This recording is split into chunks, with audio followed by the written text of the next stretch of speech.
What's going on, everyone, and welcome to my channel, The Conservative Christian. I am, of course, The Conservative Christian, and I am here to talk about everything political and theological. That is right, I am going to be that guy who talks politics and religion. So, you know, we'll see how well this channel does.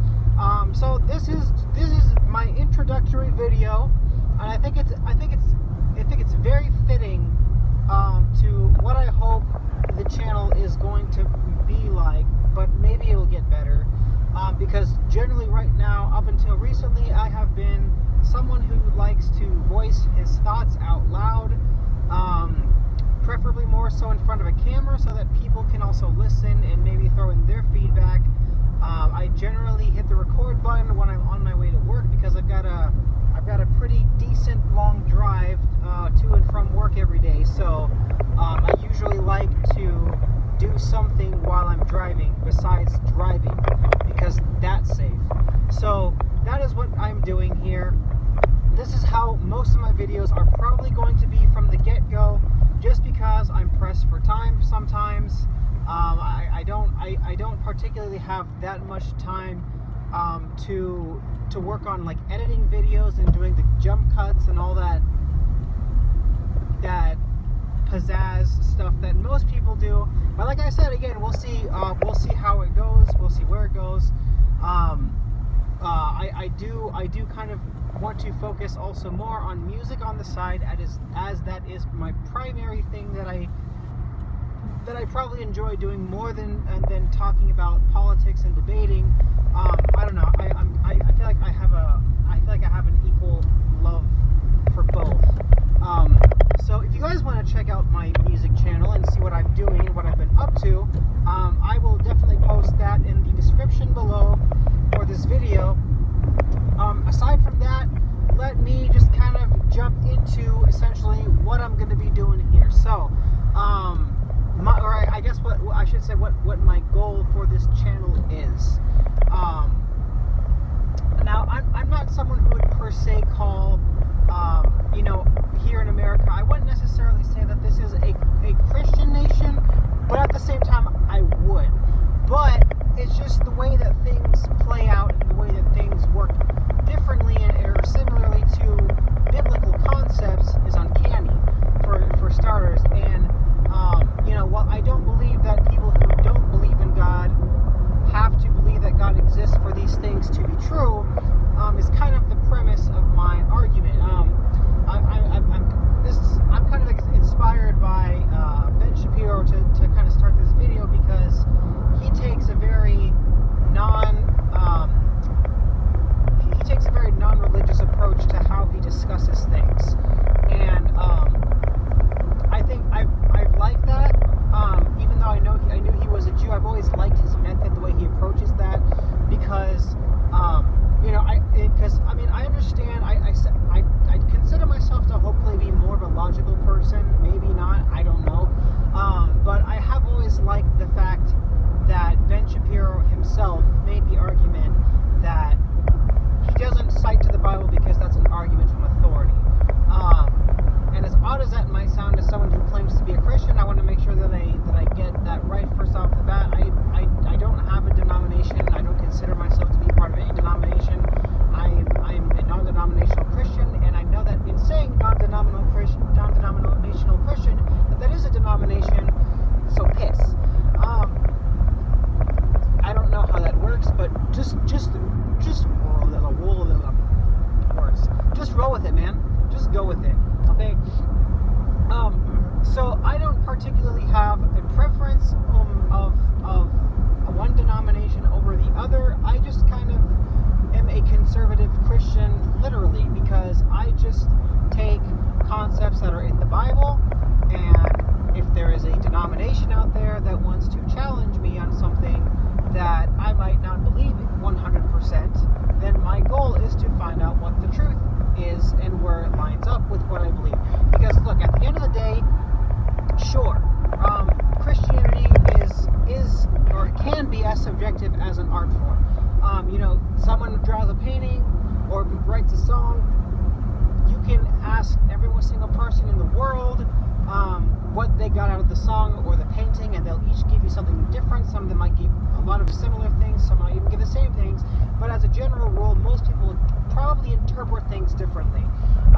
Now, of course, this is kind of like that whole 9-6 analogy thing, where you have two guys standing on separate sides of the number 9 or 6. We don't know which one it is, and then they're both pointing at it. One is saying I see 6, the other guy says I see 9. Now, I do believe in absolute truth, and the reason why I believe in absolute truth is because unless you are strictly atheist, in which you think that nothing has meaning in life and that everything is random, then obviously that message would probably be true. However, because I do believe that there is a God, I view that whole analogy as an atheist and a Christian arguing over which one it is. But because that number had to have gotten there in the first place by an intelligent source, he intended it to be one of those two things, at least as we perceive it. So, I'm always open to perspectives, and I think that I don't want to dismiss perspectives just because they differ from what I believe. I prefer to listen to different perspectives and try and understand where the person's coming from, to try and help them better understand where I'm coming from, if they don't. Or maybe just to see where I think that they're misguided. That way I can maybe explain myself better, because, oh gosh, okay. So I have to slow down more, apparently. I wasn't going slow. I'm in a construction zone right now, so I thought I was going slow enough. Apparently it wasn't. So yeah, like I said, this is going to be the majority of my videos, because I record when I'm on my way to work, because so that's one of my goals. One of my goals is to try and be as fact-based as possible. Emotions have their place, but I think that there needs to be a balance between the two. And with the current generation that we live in now, obviously it feels over reals. And I'm not that cold-hearted a person, for example, to be that guy for who would be the one who's like, wow, dude, nice stop. Are you fucking kidding me? Okay, yeah, I swear too. So that's also a thing. I swear every once in a while. I'll try not to, for those who might not want to see it, because I get that that's not probably a good representation of me. But as it stands, I don't want to put on a persona that I am holier than thou, that I'm perfect. I'm probably going to say stupid things every once in a while. I'll, obviously try and check myself, I guess, as best I can, because, even if I know that I'm going to do something or say something stupid, I don't want to do that just for the sake of, just being like, hey, look, I'm not perfect. I still want to be a good representation. And that one literally came out because I hate people who drive poorly, like that lady was, which is also a stereotype. Anyways, aside from all that, I don't know where I was, because people don't know how to drive here.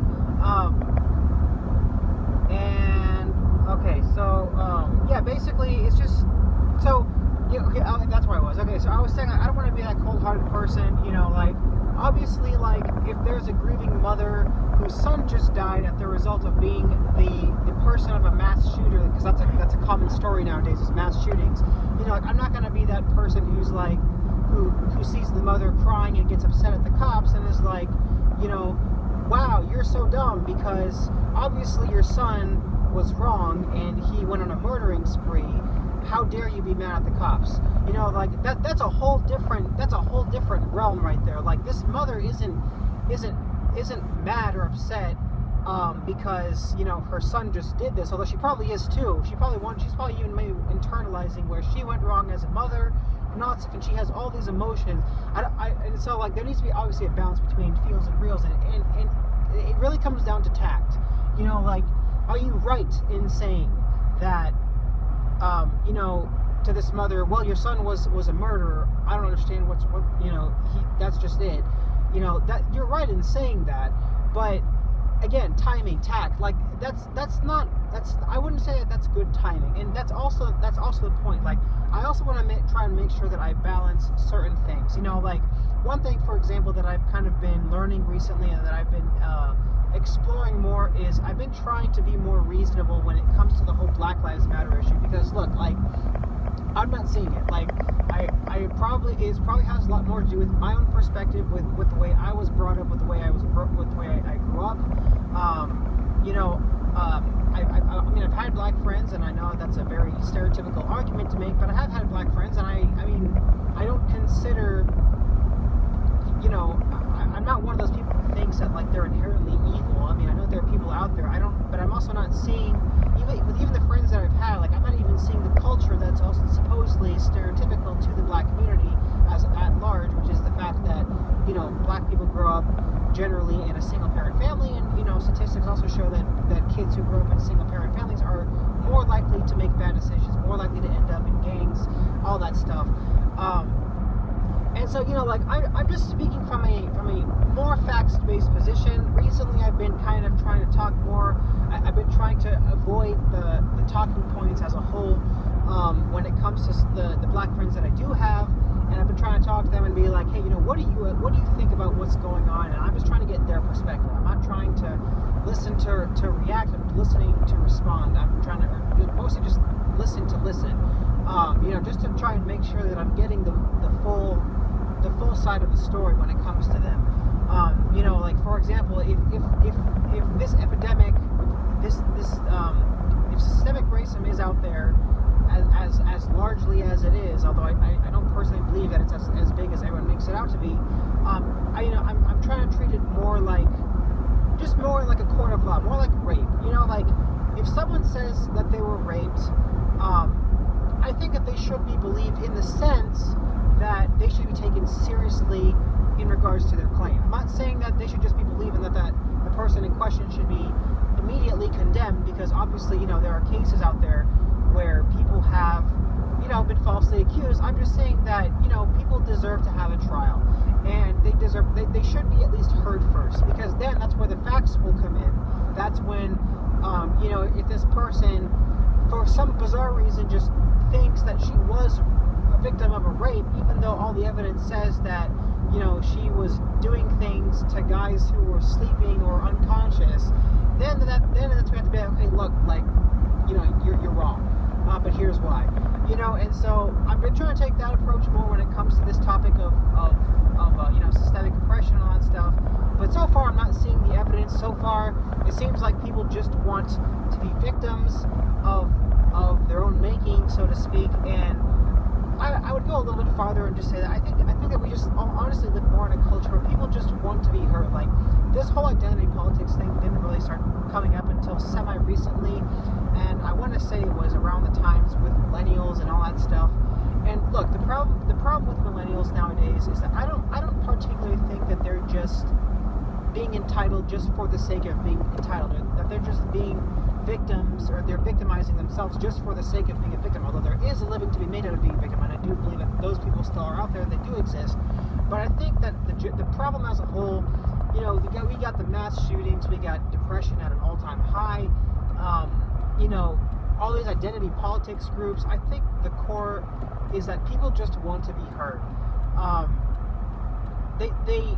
So people, even like me, like, when they want to try and make their voice heard, they just get shut down by certain talking points because people aren't listening. I'm not saying you can't bring those facts up, or that you can't say that they still might be wrong, but at least hear them first.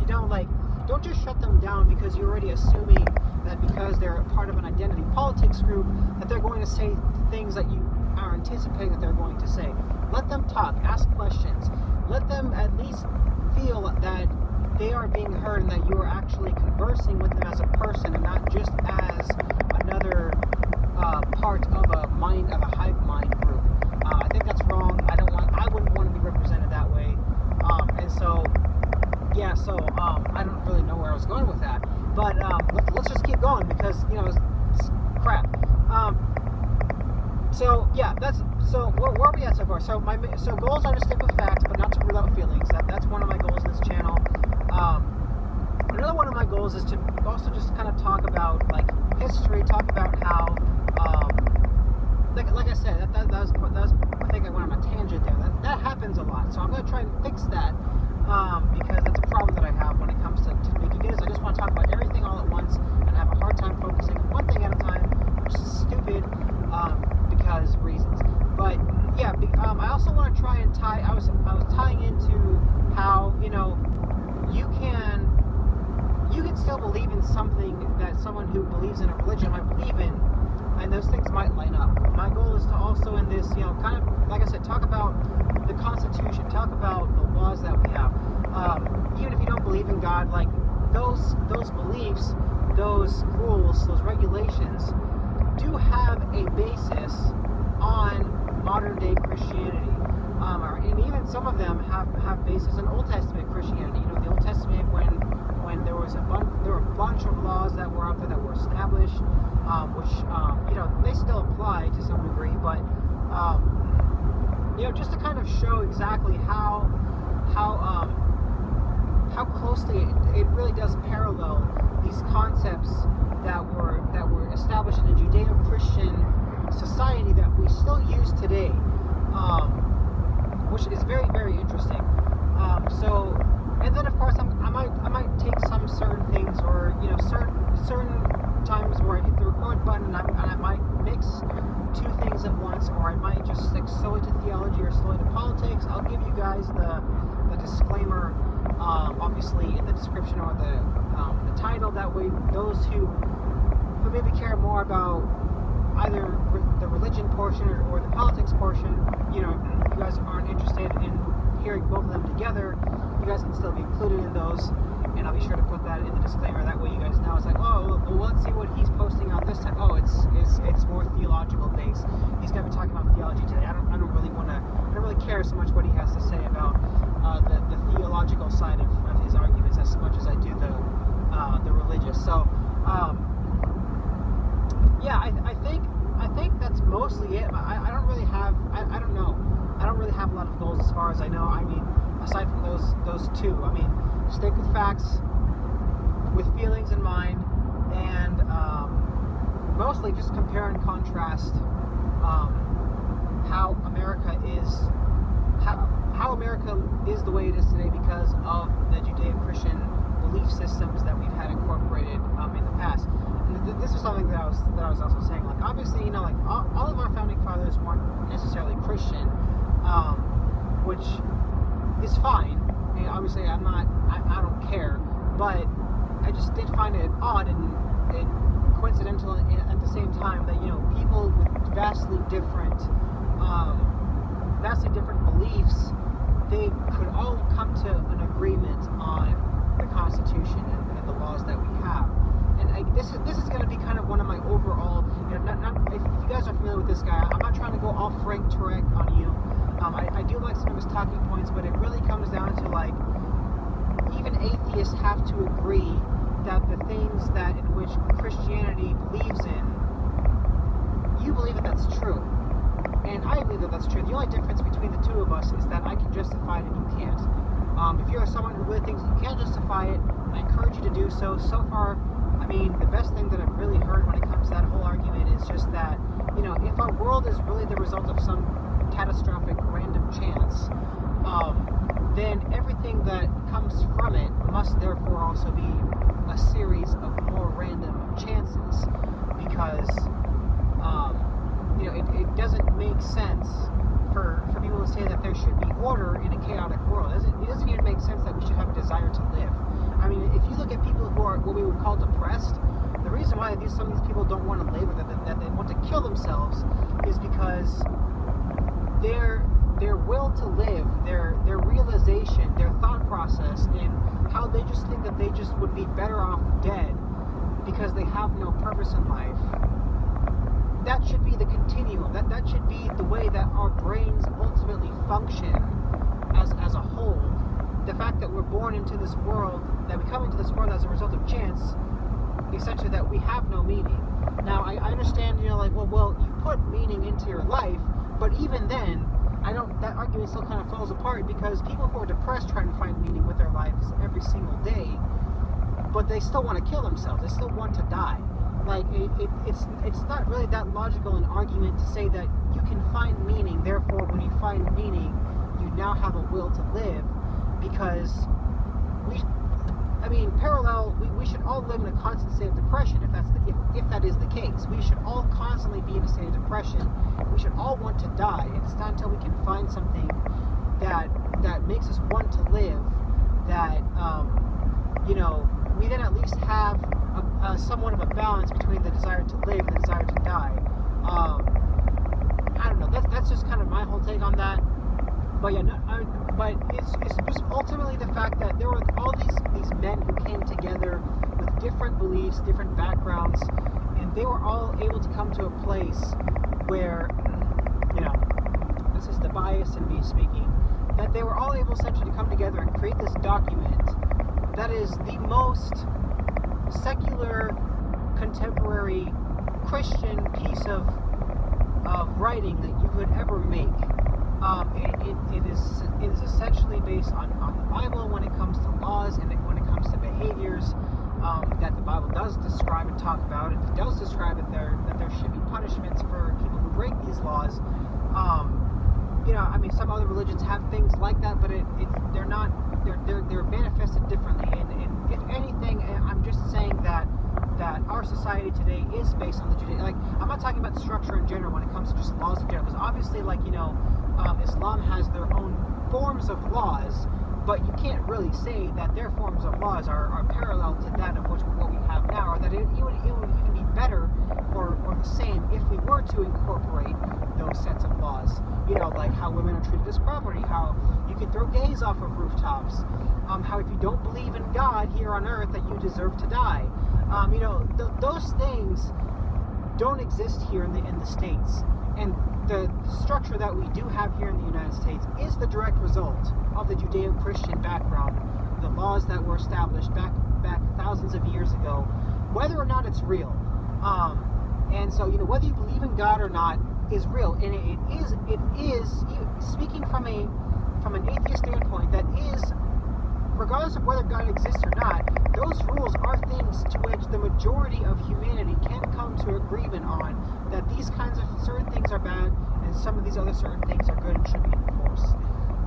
So that's just kind of it. I don't want to make these videos too long. I want to try not to. This video is already, I'm looking at the time right now, 22 minutes and 35 seconds.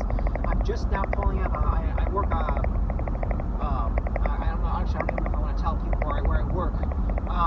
But I work about a 25 minute drive away from my house. So I know that people like content. I know that people like to listen to people rant, but I also know that you guys have lives. So I want to be respectful of that. I want to try and make content or videos that aren't going to be too long, but also won't be too short. So if anyone ever comes into this channel, you guys ever want to give me your feedback as to what you think would be a reasonable time frame to shoot videos in. I think I'm saying like 15 minutes is probably usually a good time frame or so, but some people can usually stay longer. I don't know. Let me know what you guys think in the comments below. Let me know what you guys might want to hear me start talking about right off the bat, because honestly, dude, I'm winging this. I'm not even gonna lie. I'm not gonna hide anything from you guys. Like, I'm kind of just sticking with whatever the current narrative of whatever's on the news. I listen to Ben Shapiro, Steven Crowder, those kinds of people. I kind of just see what they're talking about and then look it up, and then I should say I want to try and focus more on getting my own original thought first before I listen to what they have to say. But I kind of just stick with what the news is saying is going on, and then I just kind of will try and get different sides of the story from different sources, and then I'll just kind of give my own opinion as to what I think the real truth is and all that, and what's going on there. But that's just kind of what I'm doing right now. And then of course sometimes I'll tie it back into older talking points that I've talked about before. But we'll see how it goes. I gotta go, but let me know what you guys think in the comments below. And yeah, let's see how this channel does, shall we?